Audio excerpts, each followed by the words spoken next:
Well, the fate of the Kavanaugh nomination is still unclear. The accusations against him could prove to have dramatic political consequences come November, especially for a party led by Donald Trump. The Washington Post reports, quote, strategists in both parties say Trump's agenda and style and the fact that the GOP leadership stands mostly in lockstep with him are undoing years of often painstaking work by party leaders to court more female and minority voters. Trump risks solidifying the Republican Party as the party of men. Though he is not on the ballot this fall, he's framing the midterm elections as a referendum on his presidency. And that has leaders and operatives in the party fearing what GOP strategist Alex Castellanos termed a pink wave of women powering a Democratic takeover of the House and perhaps the Senate to deliver a rebuke to Trump. And if you wonder, as we have on this program, how the president's female advisors stand by while he attacks and anchors plastic surgery or makes derogatory remarks about female politicians, or stands by his endorsement of an accused child molester like Roy Moore, consider this from the Post report. Quote, inside Trump's political orbit, there long has been what one former White House official called a blindness to gender issues as a political liability, in part because the president resents the accusations that have been brought against him personally, and because he and his allies see the broader issue as a liberal talking point. I'm sorry, Jennifer. It is not a liberal talking point to think that women deserve better than a president who stands by his endorsement of a accused child molester like Roy Moore. Every president reminds you of someone. Ronald Reagan was dad. This guy reminds you of your abusive ex-husband. He's a bully. He lies. He makes your life miserable. You feel the oppression from him. You feel the contempt from him. He makes you feel like a non-person. That's what American women see when they look at this man.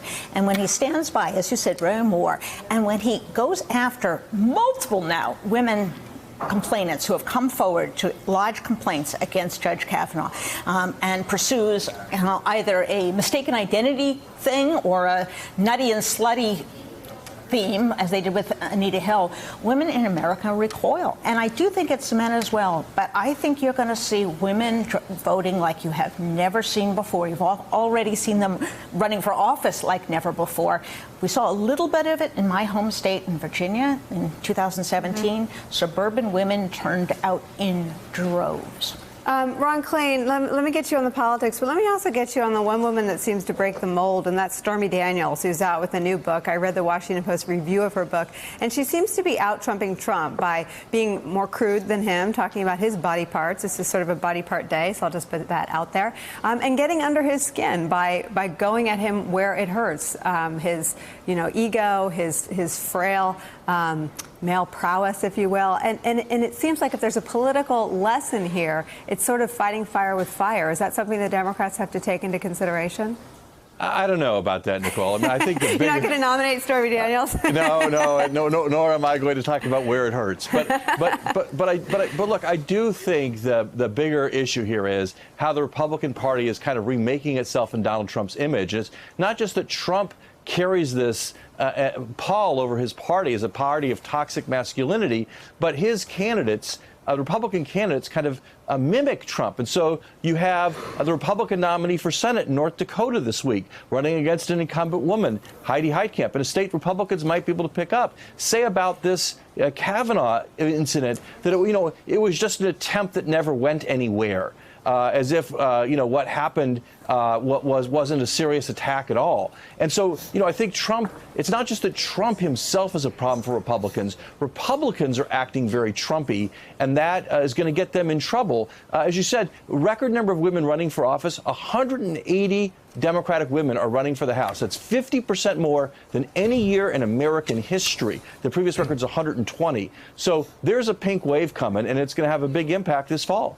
God willing, we're due a pink wave. Let me put up something that just came into us. Brett Kavanaugh and his wife Ashley sat down with Fox News' Martha McCallum for an interview that'll air later tonight. We just got a clip. Let's watch. Did you guys ever look at each other and say, I'm out, this is enough, just isn't worth it?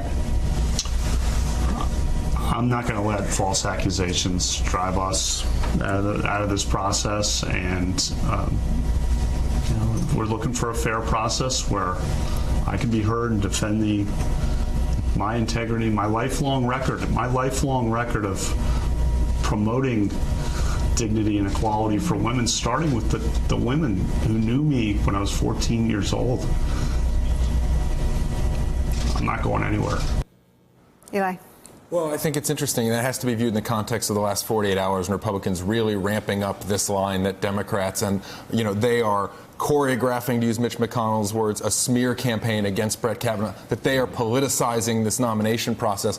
And what you see is a White House and a political shop and RNC, everybody sort of marching in lockstep trying to defend him. You see them putting Brett Kavanaugh on television tonight, fighting this in the PR space ahead of Thursday's hearing, ahead of when Dr. Ford is supposed to go out there and testify first. She now will testify after this interview tonight. She's reportedly turned down a lot of press interviews and wants to keep this just in the space of the Senate hearing on Thursday. But they are out there. They are fighting a PR battle on the Republican side. They are digging in on this because, again, I don't think they see any other great options for them at this point.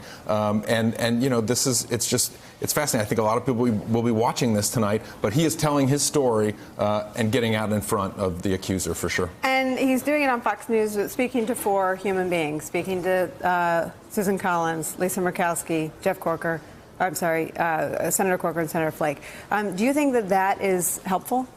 It might be helpful with those few senators. I think, look, obviously it's the playbook you've seen from a number of male politicians when they're accused of sexual impropriety. They do an interview with their wife. Bill Clinton did that way back in 1992. What the decision to do that interview now tells me is they're worried he doesn't make it until Thursday. Because you could come out before the hearing and answer these accusations then. I think they're worried that if Lisa Murkowski and Susan Collins go to Mitch McConnell before then and say, our votes aren't there, don't put the country through this hearing, don't put the Republican majority through this hearing where you have 11 male Republican senators glowering at Dr. Blasey Ford from the dais, it's going to be harmful to us. And so they've decided they can't wait for Thursday for him to tell a story. And let's be honest, they need to do it under much friendlier questioning where he's not going to be asked specifics about did he drink until he blacked out? Does he remember these things? Were there other women? He's going to get a much more friendlier audience, to say the least. Yeah, there was some reporting over the weekend that there were some questions that crossed that line for him in the moot sessions at the White House that he deemed too personal. That was the first sense I got that there are people in the White House who would rather him not go through with this, because you do not leak those sorts of details if you have complete confidence in your nominee. So it was either an attempt to wake him up and shape up in these sessions, or it was an indication that maybe we should get him out of the way.